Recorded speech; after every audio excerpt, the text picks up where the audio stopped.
ಎಲ್ರಿಗೂ ನಮಸ್ಕಾರ ಸ್ನೇಹಿತರೆ. ಎಲ್ಲೋ ಒಂದು ಕಡೆ ಇವತ್ತಿನ ದಿನಗಳಲ್ಲಿ ಎಲ್ಲೋ ಒಂದು ಕಡೆ ಹೋರಾಟಗಳು, ಎಲ್ಲೋ ಒಂದು ಕಡೆ ಅಂಬೇಡ್ಕರ್ ಅವರ ಹೆಸರು ಹೇಳ್ಕೊಂಡು ಇವತ್ತು ಹೋರಾಟಗಳು ಯಾವ್ಯಾವ ರೀತಿ ನಡೀತಿದೆ, ಎಲ್ಲೋ ಒಂದು ಕಡೆ ದಿಕ್ಕು ತಪ್ಪಿತಿದೆ ರಾಜ್ಯದಲ್ಲಿ. ಎಲ್ಲೋ ಒಂದು ಕಡೆ ಸಂಘಟನೆಗಳು ಮಾಡ್ಕೊಳ್ತಿರುವಂಥ ಇವತ್ತು ಅಂಬೇಡ್ಕರ್ನ ಎಷ್ಟು ಹೆಸರು ಹೇಳ್ಕೊಂಡು ಇವತ್ತು ಹೋರಾಟಗಳು ಮಾಡಿಕೊಂಡು ATM ಮತ್ತು ಏನು ಕ್ರೆಡಿಟ್ ಕಾರ್ಡ್ ರೀತಿ ಅವ್ರನ್ನ ದುರ್ಬಳಕೆಯನ್ನು ಮಾಡ್ಕೊಳ್ತಿರುವಂಥ ಒಂದು ವ್ಯವಸ್ಥೆನೂ ಸಹ ಇವತ್ತು ಸೃಷ್ಟಿ ಆಗ್ತಿದೆ. ಎಲ್ಲೋ ಒಂದು ಕಡೆ AC ರೂಮಲ್ಲಿ ಕೂತ್ಕೊಂಡು ಇನ್ನೆಲ್ಲೋ ಕೂತ್ಕೊಂಡು ರಿಮೋಟ್ ಕಂಟ್ರೋಲ್ ಮಾಡಿಕೊಂಡು ಜನನ ಬೀದಿಗೆ ಬಬ್ಬೆ ಹೊಡಿಸಿ ಅವರಲ್ಲಿ ದ್ವೇಷ ಅಸೂಯೆಯನ್ನು ಬೆಳೆಸಿ ಎಲ್ಲೋ ಒಂದು ಕಡೆ ಬೀದಿಗೆ ತಂದು ಹೋರಾಟಗಳನ್ನ ಮಾಡಿಸುವಂಥ ಎಲ್ಲವೂ ಕಿಡಿಗೇಡಿಗಳು ಸಹ ಆಗಿದೆ. ಪ್ರತಿಯೊಂದನ್ನು ನಾವು ಹೇಳಬೇಕಾಗಿರುವಂಥ ಸಂದರ್ಭದಲ್ಲಿ ಎಲ್ಲೋ ಒಂದು ಕಡೆ ಜನಸಾಮಾನ್ಯರಿಗೆ ಅರ್ಥ ಆಗಲ್ಲ. ಎಲ್ಲೋ ಒಂದು ಕಡೆ ಹೋರಾಟಗಳು, ಎಲ್ಲೋ ಒಂದು ಕಡೆ ಬಾಬಾ ಸಾಹೇಬ್ ಅವರ ಅಂಬೇಡ್ಕರ್ ಅವರ ತತ್ವ ಸಿದ್ಧಾಂತಗಳನ್ನು ಜನರಲ್ಲಿ ಜಾಗೃತಿ ಮೂಡಿಸುವಂಥವ್ರು ಯಾರೂ ಇಲ್ಲ. ಇವತ್ತು ಅವರ ಹೋರಾಟಗಳಾಗೇನೆ ಸೀಮಿತವಾಗಿದೆ. ಅವರ ಜ್ಞಾನ, ಅವರ ಆಲೋಚನೆಗಳು, ಅವರ ಒಂದು ಮುಂದಾಲೋಚನೆಗಳು, ಸಂವಿಧಾನದ ಒಂದು ಏನು ಚೌಕಟ್ಟು, ಏನು ಇಡೀ ಒಂದು ರಾಷ್ಟ್ರ ಪ್ರೇಮ, ಇಡೀ ಒಂದು ಆ ಒಂದು ವ್ಯವಸ್ಥೆಯನ್ನು ಕಲ್ಪಿಸುವಂಥದ್ದಲ್ಲಿ ಅಂಬೇಡ್ಕರ್ ಅವರು ಮೇಲುಗು ಪಂಥದಲ್ಲಿ ನಿಂತಿರುವಂಥ ವ್ಯಕ್ತಿ. ಆದರೆ ಅವರ ಹೆಸರು ಹೇಳ್ಕೊಂಡು ಇವತ್ತು ಇನ್ನೊಂದು ಸಮುದಾಯರು ಇನ್ನೊಬ್ಬರು ಎಲ್ಲೋ ಒಂದು ಕಡೆ ಇವತ್ತು ಹೋರಾಟಗಳು ಇನ್ನೊಂದು ಮಾಡಿಕೊಂಡು ಇವತ್ತು ದ್ವೇಷವನ್ನು ಬಿತ್ತುವಂಥ ಏನು ಇವತ್ತು ಜನಸಾಮಾನ್ಯರಲ್ಲಿ ದ್ವೇಷವನ್ನು ಬಿತ್ತಿ ದೇಶವನ್ನು ಮೂಡಿಸಿ ಬೀಜವನ್ನು ಬಿತ್ತಿ ಇವತ್ತು ಜನಸಾಮಾನ್ಯರು ಅಲ್ಲೋಲ ಕಲ್ಲಲಾಗುವಂಥ ವ್ಯವಸ್ಥೆಗಳು ಸೃಷ್ಟಿಯಾಗ್ತಿದೆ.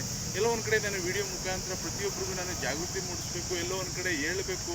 ಎಲ್ಲೋ ಒಂದು ಕಡೆ ಹೋರಾಟಗಳು ಯಾವ ರೀತಿ ಇವತ್ತು ರಾಜ್ಯದಲ್ಲಿ ಇವತ್ತು ದೇಶ ಮಟ್ಟದಲ್ಲಿ ಇವತ್ತು ಬಾಬಾ ಸಾಹೇಬ್ ಅಂಬೇಡ್ಕರ್ ಅವರ ತತ್ವ ಸಿದ್ಧಾಂತಗಳನ್ನು ಯಾವ ರೀತಿ ಜಾಗೃತಿ ಮೂಡಿಸ್ತಿದ್ದಾರೆ ಮತ್ತು ಎಲ್ಲೋ ಒಂದು ಕಡೆ ಅಳಿ ತಪ್ಪಿದೆ. ಎಲ್ಲೋ ಒಂದು ಕಡೆ ಜಾಗೃತಿಯಲ್ಲಿ ಮೂಡಿಸುವಲ್ಲಿ ಎಲ್ಲೋ ಒಂದು ಕಡೆ ನಮ್ಮ ಒಂದು ಸಂಘಟನೆಗಳು ಯಾಕೆ ಹಿಂದೆ ನಿಂತಿದೆ. ಎಲ್ಲೋ ಒಂದು ಕಡೆ ಇಲ್ಲಿ ನಾನೊಂದು ಸಂಘಟನೆ, ಇನ್ನೊಂದು ಸಂಘಟನೆ, 10-15 ಯಾರ್ಯಾರು ಹೋರಾಟಗಳು ಮಾಡ್ತಾರೆ, ಯಾರ್ಯಾರು ಇದು ಮಾಡ್ತಾರೆ, ಎಲ್ಲರೂ ಸಹ ಒಂದೊಂದು ಸಂಘಟನೆಗಳನ್ನ ಮಾಡಿಕೊಂಡು ನಮ್ಮಲ್ಲಿ ಒಗ್ಗಟ್ಟು ಇಲ್ಲದೆ ಇರೋದು ಸಹ ಇವತ್ತು ಎಲ್ಲೋ ಒಂದು ಕಡೆ ನಮ್ಮ ಜನಸಾಮಾನ್ಯರಿಗೆ ಏನು ಈ ಬಾಬಾ ಸಾಹೇಬ್ ಅಂಬೇಡ್ಕರ್ ತತ್ವ ಸಿದ್ಧಾಂತಗಳ ಮೂಡಿಸುವಲ್ಲಿ ವಿಫಲರಾಗ್ತಿದ್ದಾರೆ. ಎಲ್ಲೋ ಒಂದು ಕಡೆ ಭಾಷಣಗಳು ಮತ್ತು ಹಾಗೆ ಸಮುದಾಯಗಳಲ್ಲಿ ಏನು ವಿಷ ಬೀಜವನ್ನು ಬಿತ್ತುವುದು, ಎಲ್ಲೋ ಒಂದು ಕಡೆ ಇವತ್ತು ದ್ವೇಷದ ಒಂದು ಭಾಷಣಗಳು ಇನ್ನೊಂದು ಮಾಡ್ಕೊಂಡು ಇವತ್ತು ಸಮುದಾಯಗಳನ್ನ ಮೇಲೆ ಪತ್ತಿಗೆ ಹೋಗ್ದೇನೆ ಇವತ್ತು ಕೆಳಪಂತಿಯಲ್ಲಿ ಕೂಡಿಸುವಂಥದ್ದು ವ್ಯವಸ್ಥೆನೂ ಸಹ ಆಗಿದೆ. ಎಲ್ಲೋ ಒಂದು ಕಡೆ ಮೂಡಿಸುವಂಥದ್ದಲ್ಲಿ ಎಲ್ಲೋ ಒಂದು ಕಡೆ ಬಾಬಾ ಸಾಹೇಬರವರ ಸಿದ್ಧಾಂತಗಳ ತತ್ವಗಳನ್ನ ಮೂಡಿಸ್ಬೇಕು, ಜಾಗೃತಿ ಮೂಡಿಸ್ಬೇಕು. ಆದರೆ ಹೋರಾಟಗಳು ಎಲ್ಲೋ ಒಂದು ಕಡೆ ಅವ್ರಿಗೆ ಜ್ಞಾನ ಇದೆಯೋ ಅಜ್ಞಾನ ಇದೆಯೋ ಇನ್ನೊಂದಿದೆಯೋ ಅದು ನಮಗೆ ಗೊತ್ತಿಲ್ಲ. ಆದರೆ ಹೋರಾಟಗಳು ಮಾಡ್ತೀವಿ, ಇದು ಮಾಡ್ತೀವಿ ಅಂದ್ಕೊಂಡು ಹೇಳ್ಕೊಂಡು ಇವತ್ತು ಬೀದಿಗೆ ನಿಂತ್ಕೊಂಡು ಇವತ್ತು ಎಲ್ಲೋ ಒಂದು ಕಡೆ ಯಾವುದೂ ಸರಿಯಾದಂಥ ಹೋರಾಟಗಳು ಏನು ರಾಜ್ಯ ಸರ್ಕಾರ ಆಗಲಿ ಕೇಂದ್ರ ಸರ್ಕಾರವನ್ನು ಎಚ್ಚರಿಸುವಂಥದ್ದಲ್ಲಿ ಎಲ್ಲೋ ಒಂದು ಕಡೆ ವಿಫಲರು ಆಗ್ತಾರೆ. ಎಲ್ಲೋ ಒಂದು ಕಡೆ ಎಲ್ಲ ಪ್ರತಿಯೊಬ್ಬರು ಒಂದೊಂದು ಸಂಘಟನೆ ಮಾಡಿಕೊಂಡು ಒಗ್ಗಟ್ಟಿಲ್ದವ್ರಿಗೂ ಸಹ ಇದು ಕಾರಣ ಆಗ್ತದೆ. ನಮ್ಮಲ್ಲಿ ಒಂದು ಜಾಗೃತಿ ಮಾಡಬೇಕು. ರಾಜ್ಯದ 700 ಕೋಟಿಯಲ್ಲಿ ಒಗ್ಗಟ್ಟಾಗಬೇಕು. ಬಾಬಾ ಸಾಹೇಬರ ಅಂಬೇಡ್ಕರ್ ಅವರ ತತ್ವ ಸಿದ್ಧಾಂತವನ್ನು ನಾವು ಅಳವಡಿಸ್ಕೋಬೇಕು. ನಾವು ಅಳವಡಿಸ್ಕೊಂಡು ಜೀವನನ ಒಂದು ಸರಿದಾರಿಯಲ್ಲಿ ತೆಗೆದುಕೊಂಡೋದ್ರೆ ನಮ್ಮ ಮಕ್ಕಳು, ಮೊಮ್ಮಕ್ಕಳು, ಮರಿಮಕ್ಕಳುಗಳು, ನಮ್ಮ ವಂಶ ಪರಂಪರೆ ಮಕ್ಕಳುಗಳು ಆ ಒಂದು ಶಕ್ತಿನ ಬೆಳೆಸ್ಕೋತಾರೆ, ಅವರ ಒಂದು ಜ್ಞಾನವನ್ನು ಬೆಳೆಸ್ಕೋತಾರೆ.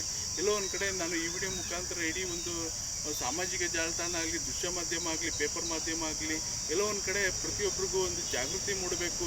ಎಲ್ಲೋ ಒಂದು ಕಡೆ ಸಂಘಟನೆಗಳು ಎಲ್ಲೋ ಒಂದು ಕಡೆ ವಿಫಲತೆ ಆಗ್ತಿದ್ದಾರೆ. ಎಲ್ಲೋ ಒಗ್ಗಟ್ಟಿಲ್ಲ. ಇಲ್ಲಿ ಎಲ್ಲ ಒಂದು ಚೌಕಟ್ಟು ತೆರೆದಂಥದ್ದಲ್ಲಿ ನಮ್ಮ ಒಂದು ಸಮುದಾಯಗಳು ಬೆಳೆಸ್ಕೊಳ್ಳಿಲ್ಲ.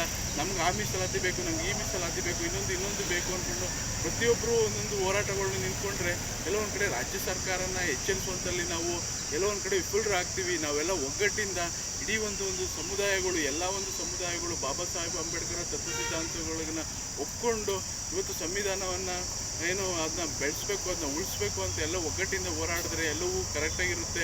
ಇವತ್ತು ಸಂಘಟನೆಗಳು ನೂರಾರು ಒಡೆದೋಗಿರೋದು ಒಂದು ಕಾರಣ ಆಗಿದೆ. ಎಲ್ಲೋ ಒಂದು ಕಡೆ ಜನರಲ್ಲಿ ಸತ್ತ ಪ್ರಜೆಗಳಾಗಿರುವಂಥದ್ದು ಸತ್ತುಗಳಾಗಬೇಕು. ಪ್ರತಿಯೊಬ್ಬರು ಜಾಗೃತಿ ಮೂಡಬೇಕು, ಪ್ರತಿಯೊಬ್ಬರಿಗೂ ಮನವರಿಕೆ ಆಗಬೇಕು ಅನ್ನೋದು ನನ್ನ ವಿಡಿಯೋ ಉದ್ದೇಶ.